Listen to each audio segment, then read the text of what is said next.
आ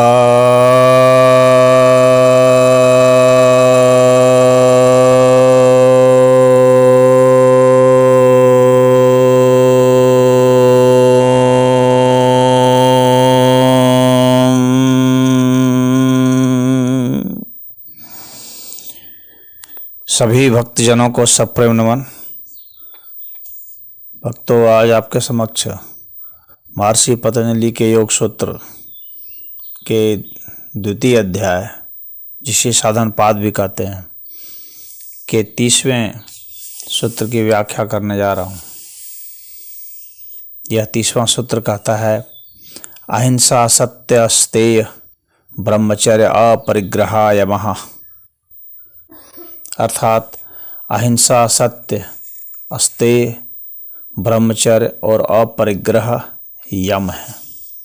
तो यहाँ यम की परिभाषा दी गई है, जो कि अष्टांग योग का पहला अंग माना जाता है। और इसमें पहला है अहिंसा। पूरे यम और नियम जो हैं, इनमें सबसे महत्वपूर्ण अहिंसा को माना गया है। और इन सब का एक तरह से परिणाम भी माना गया है। अहिंसा को सबसे बड़ा धर्म माना गया है। अहिंसा परमो धर्मः, महाभारत में लिखा हुआ है। तो अब ये अहिंसा क्या है कि शरीर, वाणी, मन, अंतःकरण, इनमें से किसी भी स्तर पर काम, क्रोध, लोभ, मोह, भय आदि जो मनोवृत्तियां हैं, उसके आधार पर किसी भी प्राणी को, यहाँ तक कि स्वयं को भी शारीरिक मानसिक पीड़ा पहुंचाना, हानि पहुंचाना, यह हिंसा कहलाता है। और नहीं पहुंचाना अहिंसा है। हर एक प्राणी जीना चाहता है, सभी अपने प्राण को बचाना चाहते हैं। इसीलिए उन्हें अपने प्राणों को धारण किए रहने देना चाहिए। कोई प्राणी कष्ट नहीं चाहता है, इसीलिए किसी को कष्ट नहीं देना चाहिए। स्वयं भी व्यक्ति कष्ट नहीं चाहता है, इसलिए स्वयं को भी कष्ट नहीं देना चाहिए। परंतु तब के लिए किया जाने वाला जो कष्ट है, वह हिंसा के तहत नहीं आएगा। उसी तरह से किसी को शिक्षा देने के लिए जो छोटा मोटा दंड दिया जाता है, वह भी हिंसा के तहत नहीं आएगा। उसी तरह से रोग से बचने के लिए जो औषधि दी जाती है, जो ऑपरेशन किया जाता है, तो वे सब भी इसके तहत नहीं आएंगे, दंड के तहत नहीं आएंगे, हिंसा के तहत नहीं आएंगे। सुधार के लिए, प्रायश्चित के लिए जो दंड है, वह भी हिंसा के तहत नहीं आएगा। या बिना द्वेष के किसी तरह से जो राजा प्रजा पर शासन करने के लिए, अन्य सभी नागरिकों की सुरक्षा के लिए जो शासक वर्ग दंड का प्रावधान करते हैं, वह भी हिंसा के तहत नहीं आएगा। देश की रक्षा के लिए जो सैनिक युद्ध करते हैं, वह भी हिंसा के तहत नहीं आएगा। हाँ, यदि आक्रमण करते हैं कब्जा करने के लिए किसी अन्य देश की जमीन को या किसी अन्य चीज़ को, तो वह हिंसा के तहत आ जाएगा। उसी तरह से किसी के अधिकार को छीनना, अपहरण करना, ये सब हिंसा के तहत आ जाएंगे। योगियों के लिए तो अहिंसा का सबसे उच्चतम स्तर यही है कि सभी प्राणियों को अपने में और अपने में सभी प्राणियों को समझना। हर जगह आत्मा ही देखना। ईशावास्योपनिषद में कहा गया है, यस्तु सर्वाणि भूतान्यात्मन्येव अनुपश्यति सर्वभूतेषु च आत्मानं ततो न विजुगुप्सते। अर्थात जो संपूर्ण भूतों को आत्मा में ही देखता है और समस्त भूतों में अपनी ही आत्मा को देखता है, वह सर्वात्म दर्शन करने वाला किसी से भला कैसे घृणा कर सकता है, यानी अथवा नहीं कर सकता।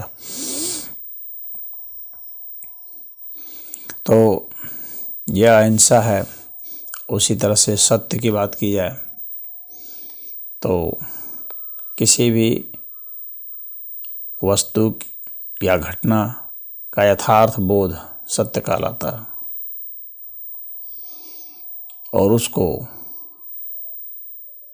शरीर से प्रकट करना शरीर का सत्य है, वाणी से प्रकट करना वाणी का सत्य है, विचार से प्रकट करना विचार का मन का सत्य है। यह जो चीज़ हम जैसा महसूस करें, जैसी अवधारणा करें, जैसा भी सोचें, उसको ठीक वैसा का वैसा ही प्रकट कर देना, वही सत्य कहलाता है। मन, कर्म और वचन, इन तीनों में समन्वय होना चाहिए, और इनके लिए यह भी जरूरी है कि उनका जो आदर्श है वह सत्य किस लिए बोला जा रहा है। बिना राग द्वेष के बोलना चाहिए, बिना किसी लोभ भय क्रोध के बोलना चाहिए। सत्य बोलना ही पर्याप्त नहीं है, वह निष्पक्ष भाव से बोला जाना चाहिए और बिना अहित पहुंचाने की चेष्टा के, या कम से कम अहित पहुंचाने की चेष्टा से। किसी भी प्राणी के प्राण का नाश किए बिना या उसे कष्ट दिए बिना जो वाणी होती है हम लोगों की, जो विचारों की अभिव्यक्ति होती है, वे सब सत्य कहलाते हैं। इसीलिए अच्छी तरह से परख करके हमें बोलना चाहिए। मनुस्मृति में कहा गया है, सत्यम ब्रूयात् प्रियम ब्रूयात्, ब्रूयात् सत्यम अप्रियम।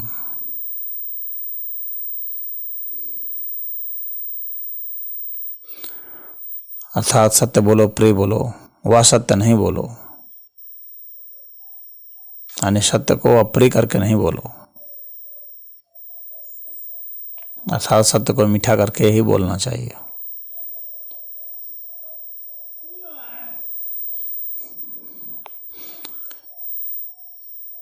योगियों के लिए तो सत्य का उच्च स्तर यह है कि उसे आत्म परमात्मा का बोध हो जाए। आत्मा और अनात्मा में भेद, चेतन जड़ में भेद, पवित्र पवित्र में भेद, नित्य अनित्य में भेद, इन सब का जो उसे विवेक ज्ञान हो जाए और भौतिक जगत से सर्वथा भिन्न जो अस्तित्व है, निर्विकार निर्लेप निष्क्रिय असंग अपरिणामी कुटस्थ नित्य ज्ञान स्वरूप, उसका उसे एहसास हो जाना चाहिए, महसूस हो जाना चाहिए उसको। तो वह सत्य है। इसी तरह से तीसरा है अस्तेय। अस्तेय कहते हैं किसी के भी धन को, द्रव्य को, अधिकार को या जन को राग द्वेष से, लोभ मोह घृणा से, इन सब से पीड़ित होकर के, इन सब से मनोविकृत होकर के उनका हरण कर लेना अस्तेय है।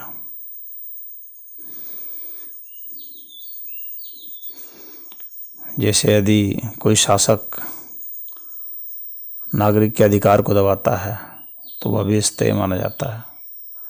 कोई विचारक दूसरे के विचार को चुरा लेता है या उसे अपना विचार कह के प्रकट करता है तो वह भी स्तेय है। कोई दूसरे के धन को ले ले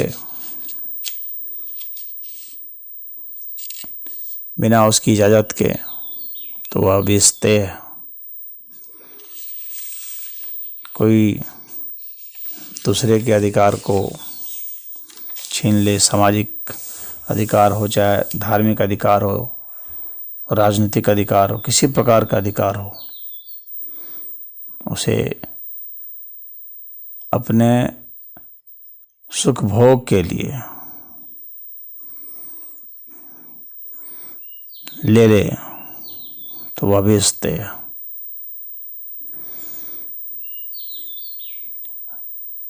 ठगी भी स्तेय के तहत आता है। चाहे कोई किसी के दामों में ठग ले, चाहे तौल में माप में कम दे या मिलावट करे, तो ये सभी जो है स्तेय के तहत आता है और इन सबसे बचना ही अस्तेय है। इनको त्यागना ही अस्तेय है। यह बहुत महत्वपूर्ण माना गया है।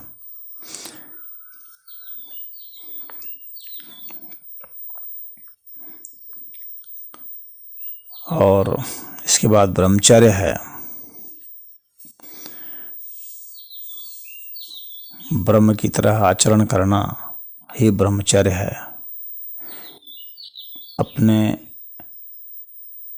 प्राणों पर नियंत्रण करना ब्रह्मचर्य है।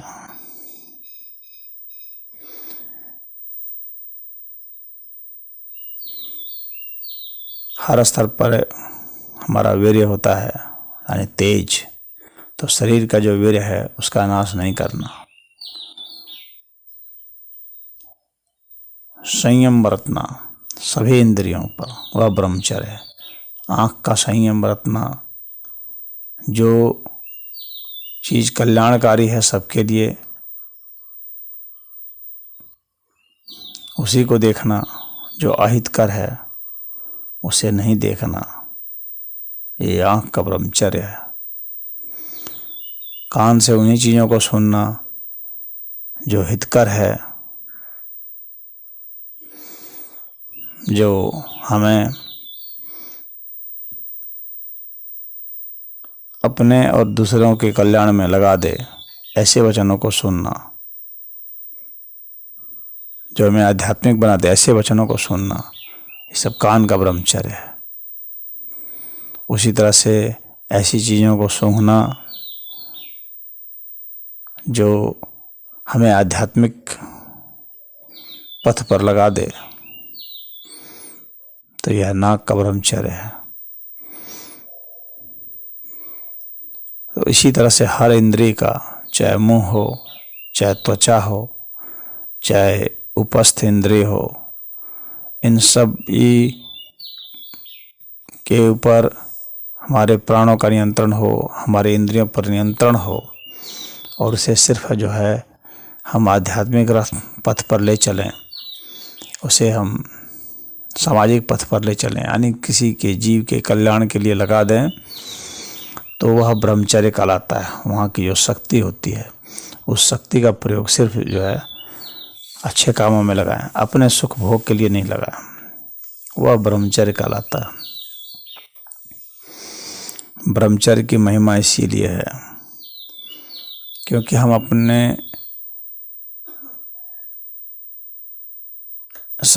अपनी ताकत को हम इनके जरिए, अपने तेज को हम इन इंद्रियों के जरिए बहाते रहते हैं बाहर की ओर। चाहे आँख हो, नाक हो, कान हो, मुंह हो, अथवा जनेंद्रिय हो, इन सब से जो है हम बाहर की ओर अपने शरीर की ऊर्जा को बहाते रहते हैं। इससे हमारी शक्ति क्षीण होती रहती है। लेकिन जो इसे बचा ले, तो फिर वह ब्रह्मचर्य की अवस्था को प्राप्त होता है। जहाँ तक उपस्थ इंद्रिय की बात है, वीर्य के बनने की बात है, तो सभी जानते हैं कि जो हम लोग भोजन पचाते हैं वे सब जो हैं अपने को रूपांतरित करते हुए अलग अलग स्तर पर, जैसे भोजन से रक्त बनेगा, मांस बनेगा, मेद बनेगा, हड्डी बनेगी, मज्जा बनेगा, और उनका सार जो है वो वीर्य बनता है। यही वीर्य फिर ओज और फिर तेज में बदलता है। स्त्री का जो वीर्य है उसे रज कहते हैं, जो कि लाख की तरह लाल होता है। पुरुष का वीर्य सफेद कांच की तरह चिकना होता है।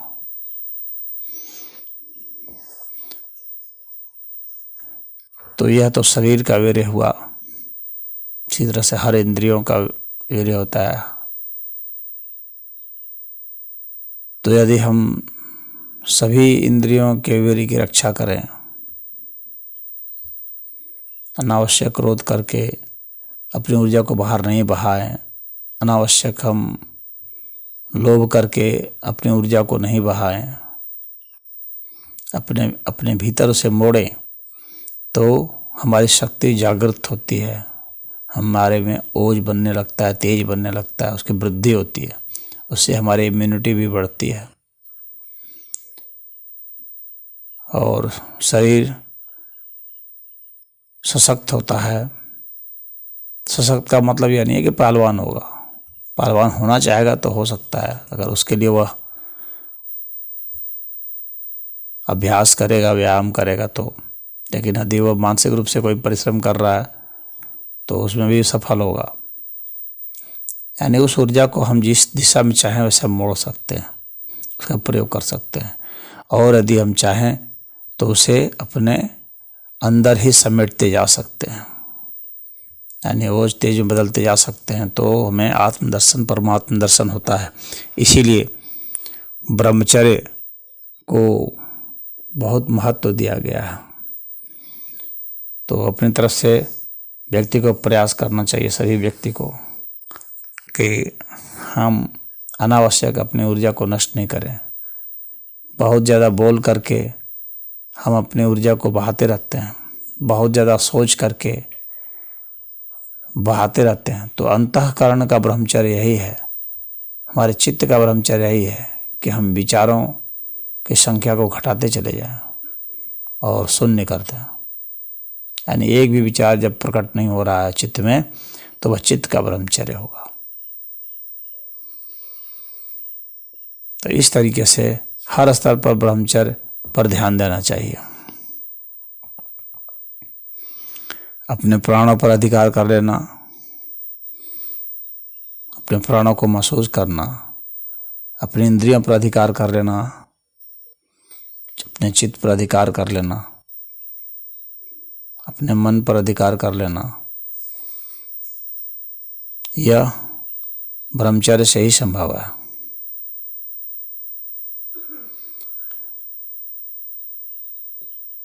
हम बाहर की चीज़ों को अपने अंदर खींचते जाते हैं, इसी का नाम भूख है। चाहे पेट के लिए खींचें, चाहे अपनी अन्य कामनाओं के लिए खींचें,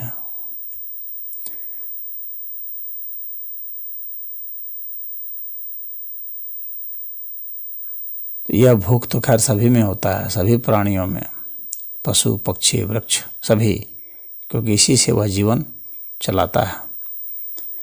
परंतु शरीर इतना खींच लेता है कि जीवन चलाने के अतिरिक्त वह बचाता है आपात स्थिति के लिए, तो वह भी ऊर्जा शरीर में बनी रहती है कि आपात स्थिति में उस ऊर्जा का प्रयोग हो। और फिर शरीर इसलिए भी बचाता है कि और जो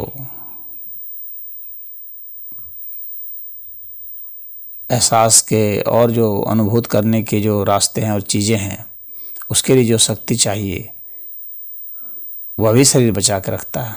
तो उस शक्ति का प्रयोग कर सकते हैं हम अन्य चीज़ों की अनुभूति के लिए। यह ब्रह्मचर्य है। इसके बाद अंत में अपरिग्रह है, अर्थात परिग्रह नहीं करना। परिग्रह का मतलब हो गया कोई भी धन संपत्ति, भोग सामग्री, पद प्रतिष्ठा, किसी भी चीज़ का, यहाँ तक कि शब्दों का भी, चित्रों का भी, इन सभी का लगातार स्मरण करते रहना, यह परिग्रह कहलाता है। उन्हीं चीज़ों का स्मरण करना चाहिए जो आवश्यक हो आध्यात्मिक यात्रा के लिए, जो सबके कल्याण के लिए आवश्यक हो। अनावश्यक चीज़ों का, अहितकारी चीज़ों का संग्रह करना वह उचित नहीं है, तो वह परिग्रह के तहत आएगा।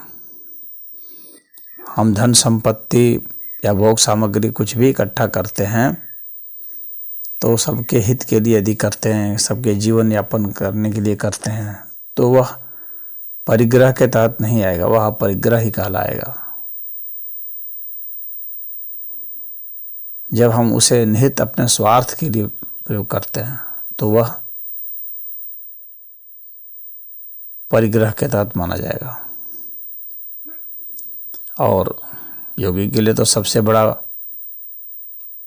परिग्रह यही है कि वह विद्या, क्लेश और इन सब को पर, शरीर और चित्त पर ममता रखे, अहंकार रखे, तो अपना शरीर रूपी जो धन है, मन रूपी जो धन है, इस पर कब्जा जमाए बैठना, इसे बरकरार रखने की कोशिश करना, इसे भोगने की कोशिश करना, सब परिग्रह के तहत आते हैं। और इन सब से हट जाना, इन सब से बच जाना अपरिग्रह है। तो अपने जीवन यापन को चलाने के लिए जितना धन चाहिए, जितनी सामग्री चाहिए, तो वह तो उचित है, परंतु कई कई पीढ़ियों तक के लिए जब इकट्ठा कोई करना शुरू करता है तो वही संसार में लोभ की वृद्धि होती है और फिर उससे हिंसा की वृद्धि होती है। कोई व्यक्ति, कोई परिवार, देश, समाज सभी संसाधनों पर कब्जा करना चाहते हैं, अधिक से अधिक भोग सामग्री चाहते हैं। इसी भोग की हवस में एक दूसरे का हित भी करते हैं, हिंसा करते हैं और अंत में पाते कुछ नहीं है सिवाय अवसाद और दुख के। तो यह परिग्रह का विज्ञान है। इसीलिए ऋषि महर्षियों ने अपरिग्रह की बात की है कि वास्तविक सुख संतोष अपरिग्रह में ही है। तो किसी भी चीज़ का संचय, यहाँ तक कि विद्या का भी संचय आसक्ति से यदि किया जाए तो वह भी परिग्रह है और वह दुख कारक हो जाता है। तो जो कुछ भी संचय हो सबके कल्याण के लिए हो तो ही उचित माना जाता है। यही इसका आशय है इस सूत्र का। ओम हरि।